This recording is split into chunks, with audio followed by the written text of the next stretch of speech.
यहाँ पर कल परमात्मा का लक्षण चल रहा था और परमात्मा के लक्षण में बताया था कि जो निर्मल हैं, निष्कल हैं, शुद्ध हैं, जिन हैं, विष्णु हैं, बुद्ध हैं, शिव हैं, शांत हैं, उन्हें परमात्मा कहा था। और परमात्मा का अर्थ वास्तव में उत्कृष्ट आत्मा। परमात्मा का अर्थ क्या? उत्कृष्ट आत्मा। और हमने एक दिन आपको बताया था, शायद परसों ही, कि बहिरात्मा, अंतरात्मा और परमात्मा कोई अलग अलग वस्तु नहीं है। वैसे तो अलग अलग हैं, पर अलग अलग वैसे नहीं है। हम ही बहिरात्मा हो जाते हैं, हम ही अंतरात्मा हो जाते हैं, हम ही परमात्मा हो जाते हैं। और एक बात और अभी गहनता से ध्यान रखना, ध्यान सुनना। ये जो हमारा भेष दिख रहा ना, हम ही इसी में बहिरात्मा हो सकते हैं, इसी में अंतरात्मा हो सकते हो, इसी भेष से हम परमात्मा हो सकते हैं। ये तीन वस्तु अलग अलग नहीं है, एक ही आत्मा में। साधु भेष हमारा दिख रहा ना, इसमें भी हम बहिरात्मा हो सकते हैं,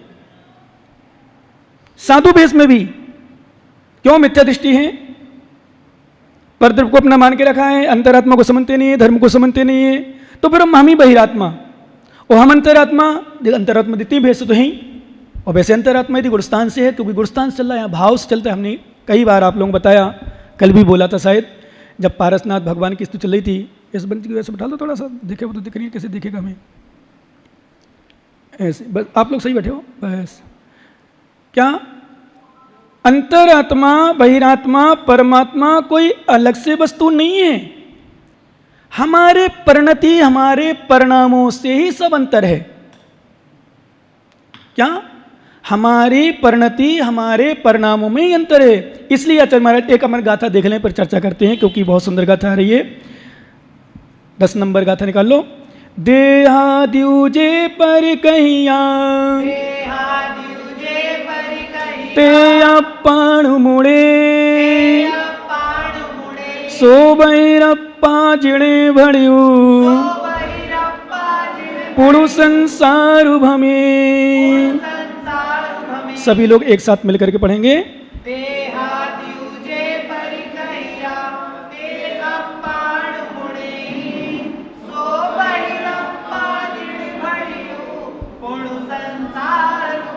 क्या बात है।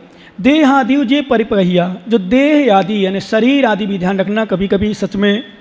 लेकिन आप लोगों को तो क्या कहें, आप लोग तो जल्दी बदल जाते हो, तुरंत परिणामों में अंतर आ जाता है। कि गृहस्थ में वास्तव में लगता है कभी कभी कि, इसलिए कभी कभी सोचता में से प्रवचन तो बंद नहीं करूंगा, पर सोचता हूँ कभी कभी कि प्रवचन बंद करूँ, पर करूंगा नहीं। ध्यान रखना, तुम्हारी बातों में नहीं आऊँगा, मीठी मीठी बातों में आऊँगा नहीं, प्रवचन बंद नहीं करूँगा कभी। लेकिन सोचता हूँ कि प्रवचन का लाभ क्या मिलता है।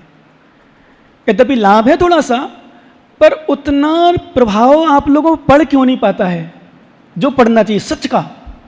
जैसे उदाहरण के लिए अभी मान लो कभी भी अपन आगे कभी आगे पीछे आपने हमारी बात सुनी और ये रमाकांत शर्मा की सुन ली, पहले हमारी सुनी तो हमारे में हाँ कर दिया, और इसकी सुनी हुई हमारा हंस के बोलना बढ़िया प्रेम से धीरे तुम्हारे पक्ष बोले कर, तो हाँ यार ये भी सही, ये भी सही, ये भी सही।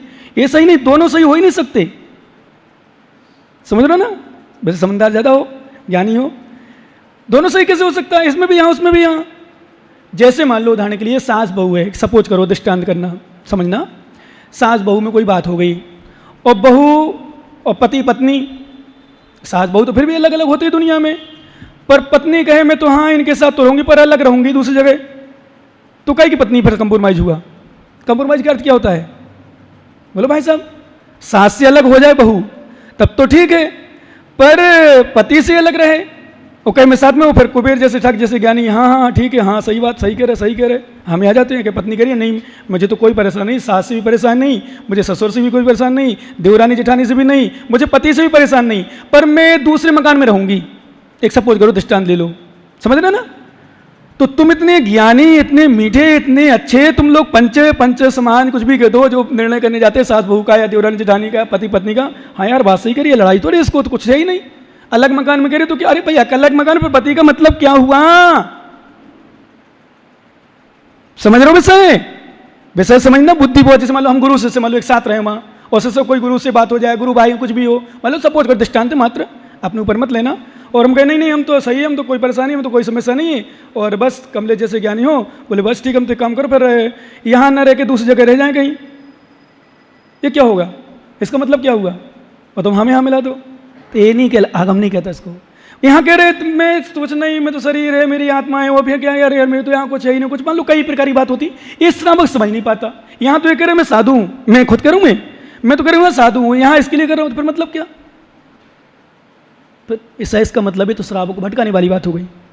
और श्रावक से एक कभी कभी बुराई भी करता हूँ तुम्हारी, और कभी कभी प्रशंसा भी कर देता हूँ कि तुम कितने अच्छे हो वास्तव में, सब बातें हाँ में मिला लेते हो, सब बातें हाँ में, मतलब अच्छा भी तो हमें, बुरा है तो हमें, मतलब मुझे कभी कभी सोचता हूँ कि वास्तव में श्रावक इसलिए भी हाँ मिलाता बेचारा, करे क्या?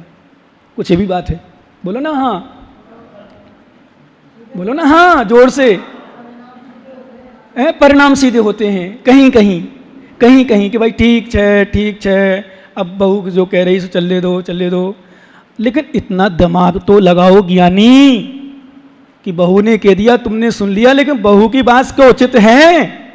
लोग दुनिया के क्या कहेंगे, पति अलग रह रहा, पत्नी अलग रह रही, इतना दिमाग तो लगाओ बुद्धिहीनो, क्योंकि प्रवचन तुम्हारे लिए हो, सबके लिए है, ध्यान रखना, इतना दिमाग भी तो लगाओ, दुनिया के लोग क्या कहेंगे? फिर तुम्हें तो सही कह देंगे, बहू को भी अलग सही कह देंगे, बहू की सुनेंगे, क्योंकि बहू के पास फिर जाएंगे ही जाएंगे स्वाभाविक है। और फिर माताओं को हमने बताया था ना, सास माँ मिल गई मंदिर में, और माँ मिल गई तो सास मिल गई मान लो पहले, अरे बेटा भाभी जी क्या करे, मेरी बहुत इतनी खराब मिली, ऐसा मिली, वैसी मिली, तो उसमें हाँ कर देती हो। और फिर बहू आ गई, सास चली गई, बहू सुनाने लगी, अरे बेटा मैं क्या करूं, तेरी मम्मी तो अभी बुराई कर गई, अभी बुराई कर रही थी, कह रहे थे ना, बोलो ना हाँ करते हो ऐसा। अब करें क्या महाराज, हम लोग करें क्या? समस्या यहाँ आ जाती है तो सुनना पड़ता। हम लोग कहते नहीं भैया माताओं ऐसा नहीं करो, यदि सास की सुनी है और सास की सही सुनी, पर बहू को समझाओ या सास को समझाओ।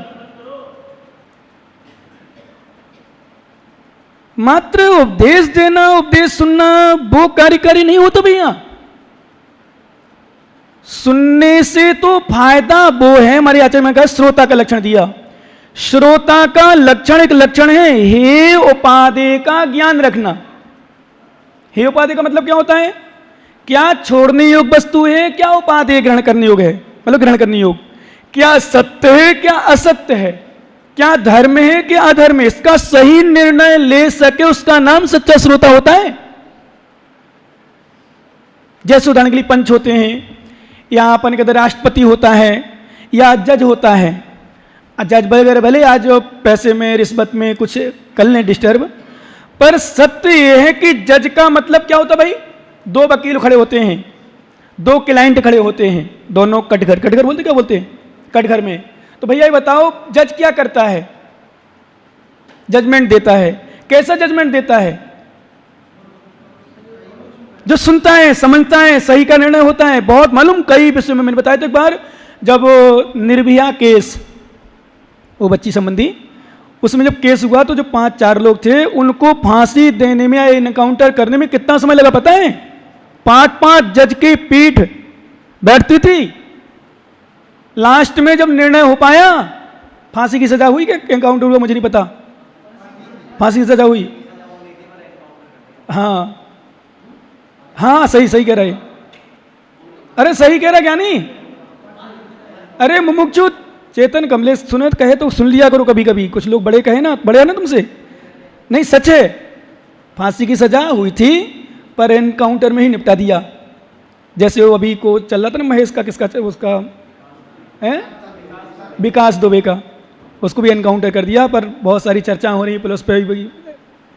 आजकल मतलब सच का तो है ही नहीं कुछ, मतलब सच तो रह ही नहीं गया। ये तो लेकिन कानून है, पर धर्म कानून में तो सत्य होना चाहिए, ये ध्यान रखना। धर्म कानून में तो सत्य होना चाहिए। तो इसलिए हमारे आचार्य कहते देहादि जो पर कहिया, देहादि जो पर कहे हैं ते अपाणु मुड़े, उनको अपना मानता है। कहता नहीं है पर अपना मानता है। मान लो कहे नहीं, मान लो हम साधु हैं, हम कहें नहीं मैं तो साधु हूं, मैं तो ऐसे कुछ नहीं, ऐसा कुछ नहीं, वो अंदर से माने तो बहिरात्मा है। क्या एक बार सामान्य रूप से हम तो कहते हैं कि मान लो कोई पुस्तक है, पत्रिका है, फोटो है, फ्लेक्स है, कहते हैं हाँ ठीक है, जरूरत जो जरूरत तो बोल देते हैं, कर देते हैं। ऐसा नहीं नहीं नहीं, मुझे वो सोचे भी, मन में भी रखे हो, कहें भी नहीं, तो बहिरात्मा का लक्षण हो गया पूरा। खाना भी एक व्यक्ति था बुंदेलखंड में, 2 पुड़ी लेता था, ठड़ूला मतलब मोटी पुड़ी उड़द की दाल की। 2 पुड़ी लेने के बाद मना करने लगता था, वो 8-10 पुड़ी खा जाता था। तो अच्छा है क्या? मैं कह रहा हूं 10 की 12 खाओ पर मायाचारी मत करो। मैं यहां कहता हूं बस, समझ रहे क्या? नहीं माने 10 की 12 खाओ, 12 की 15 खाओ, पर मायाचारी करके मत खाओ। नहीं नहीं नहीं चाहिए, नहीं चाहिए, नहीं चाहिए। कुछ लोगों को होती नहीं चाहिए, नहीं चाहिए, वो खाता जाता है। क्यों मायाचारी कर रहा? पेटी में तो खा रहा है, पेटी में खा रहा है ना, क्यों ढोंग कर रहा है? फिर क्यों नाटक कर रहा है? जब 12 खाना है तो खा ले, मन में तो है कि यार पूछ ले तो खा लूं। एक बार क्या हुआ, एक बार व्यक्ति भूख आ गया, आ जाते कहीं मेरे जैसे मिल जाए परोसने वाले। तो कैसे भूख आ गया भैया? कैसे आएगी? क्या नहीं इस बंद नहीं, क्या हुआ, भोजन थाली परोसी। अब उसने बोला भाई साहब पूड़ी, बोले नहीं चाहिए, ले गया। भाई साहब गुलाब जामुन, बोले नहीं नहीं हो गए बस। और मन में सोचा कि आज जबरदस्ती करे तो ले लूं, और फंस गया मेरे जैसे। मैं तो तुम देख रहे 4 महीना से, और अभी भी नहीं समझ पाए ना, तो फिर किसी को नहीं समझ पाओगे, ध्यान रखना। यदि मुझे नहीं समझ पाए तो, और तुम बातों में आ गए ना दूसरों को कहीं ऐसी पटकी, तो समझो कभी जिंदगी में कभी निर्णय ले ही नहीं सकते सफल। यानी सुन रहे हो ना ध्यान से? कभी यदि 4 महीने वाले को नहीं समझ पाए और नए व्यक्ति की बातों में यहां गए, तो फिर जिंदगी में तुम कभी डिसीजन सही ले ही नहीं सकते। तो कभी जाना भी नहीं समाज में निर्णय लेने पर कभी। इसलिए एक बात बता दूं, भले बुराई कितनी हो जाए मेरी, कितनी बदनामी करें लोग, पर विश्वास करो मेरी कभी हार नहीं हुई, कभी हार नहीं हुई। बता रहा हूं, लोगों बंद कर देंगे लोग, कुछ बंद कर देंगे लोग आना, पर अंदर बैठे बैठे चर्चा करेंगे तो एक बात लास्ट में ही कहेंगे, यार महाराज सही है। मैं हमेशा ही कहता हूं तुम बात सुनो, तो डिसीजन लेने के पहले बात सुनो, करो तो सही क्या है। मीठी बाटी बातों में नहीं आओ। मैंने तो उन पागलों से, पंडित से मैंने कहा कई बार, प्रवचनों वैसे तो डायरेक्ट मिला नहीं, मैंने बुलवाया था एक बार उसको, मैंने यार तू बात तो सुन पगले। मैसेज बोलता हूं आजकल तो उसको, ये सुने तो कम से कम कुछ लगे कि हाँ कुछ कर रहा है। बस तूने तो लिया और दे दिया, तुझे क्या है, पैसा कमाना है, धर्म की बदनामी कर रहा है, हिरास कर रहा है। कुछ तो दिमाग लगा, कुछ तो दिमाग सोच, क्या करना है हमें। इसलिए हमारे आचार्य कहते हैं बहिरात्मा का सबसे बड़ा लक्षण यही है, पर को नहीं जानता, मतलब पर को अपना मान लेता है, शरीर को अपना मान लेता है। क्या देहा दीजिए पर कहिया ते अपाण मुड़े, उसको ही आत्मा मान लेता है। सो बहिरप्पा जिण बढ़ऊ पुणु संसार भमी, वह बहिरात्मा, ऐसा बहिरात्मा संसार में भ्रमण करता है। कल एक दृष्टांत से सुनाया था कहानी, रात में अच्छा लग रहा था, मन लगा था। एक व्यक्ति था,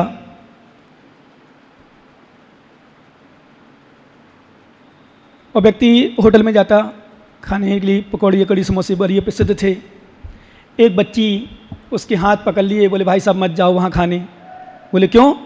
बोले भाई साहब मत जाओ बस। बोले क्यों, खराब है क्या? बोले नहीं नहीं ऐसा नहीं है, मुझे इसके कुछ पकौड़ी समोसे बचते हैं तो मेरा और मेरे साथ छोटा भाई वो खा लेता है। तो अंदर गया वो, बोले नहीं मैं तो खाऊंगा, जाऊंगा। तो उसने गया, और वास्तव में लगता है ऐसी अंतरात्मा, ऐसी धर्मात्मा सम्य दृष्टि होने लग जाए तो संसार का भी कल्याण, उसका भी कल्याण, सामने वाला का भी कल्याण। मालूम क्या बोला दुकानदार से? मैं शॉर्ट मैंने कर दिया, उसका तो बहुत लंबा था, मैंने शॉर्ट किया है।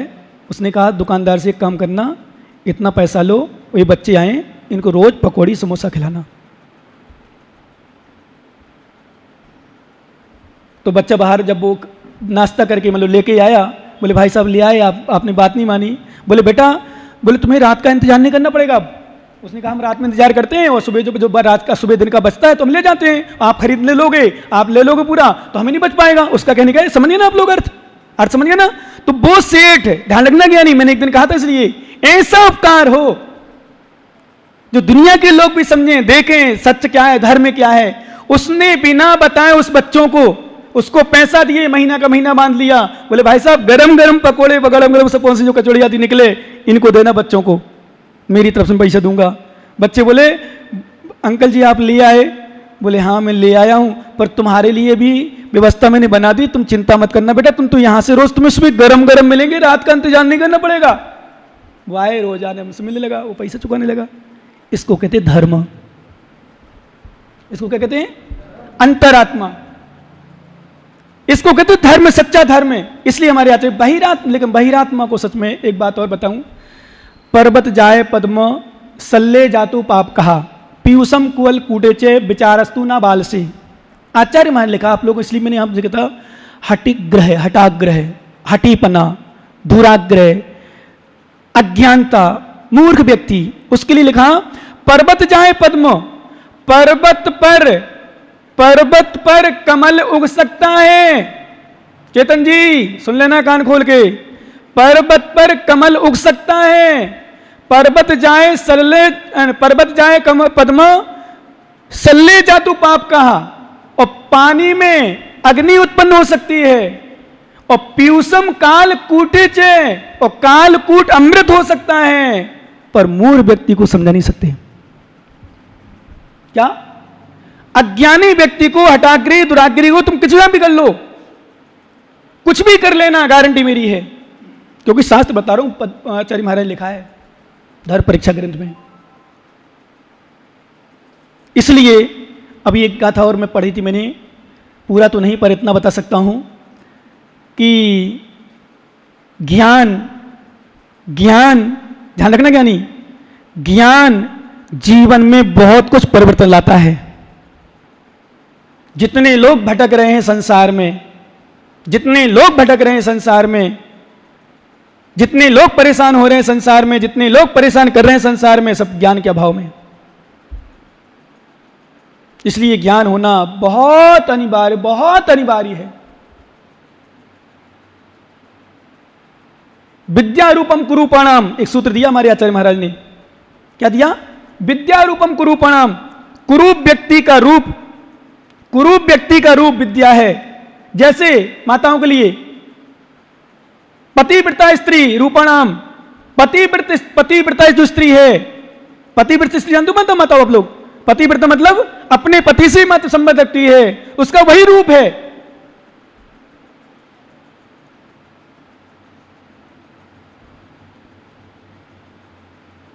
कोकिल का रूप स्वर, आवाज, कोकिलाम स्वरम रूपम, कोयल का रूप स्वर है।